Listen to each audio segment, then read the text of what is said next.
ఢిల్లీ నుంచి ముంబైకి flight ticket 40,450 రూపాయల. ఢిల్లీలో 220, బెంగళూరులో 100, హైదరాబాద్లో 90, ముంబైలో 104 ఏరోప్లేన్ సర్వీసెస్ స్టాప్ అయిపోయింది.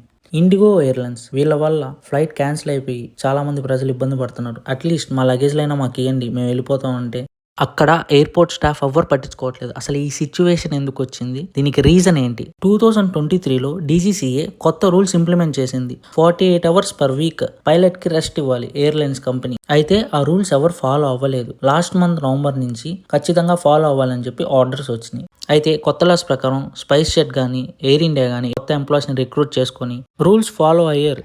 కానీ ఇండిగో మాత్రం కొత్త ఎంప్లాయీస్ని రిక్రూట్ చేసుకోకుండా ప్లస్ మోర్ సర్వీసెస్ ఇంక్లూడ్ చేసి లాస్ట్ టైం 14,000 ఏమో ఉన్నాయి, ఇప్పుడు 15,000 పెంచారని నేను ఎక్కడో చదివాను. రిమైనింగ్ ఎయిర్లైన్ కంపెనీస్ వాళ్ళు రూల్స్ ప్రకారం ఫాలో అయ్యారు కాబట్టి వాళ్ళకి ఏం ప్రాబ్లం రాలేదు. ఇక్కడ ఇండిగో ఏమాత్రం పట్టించుకోకుండా ఇండిగో ఒక్క నిర్లక్ష్యమే దీనికి కారణం. ఇండిగో కంపెనీ ఏమని చెప్పిందంటే దాదాపు 2 months టైం పడుతుందంట రిసాల్వ్ అవ్వడానికి, అంటే ఫిబ్రవరి దాకా. ఇక్కడ ప్రాబ్లం ఏంటంటే ఇండియన్ ఎయిర్లైన్స్లో ఇండిగో ఇచ్చే సర్వీసెస్ 68% ఉంటుంది.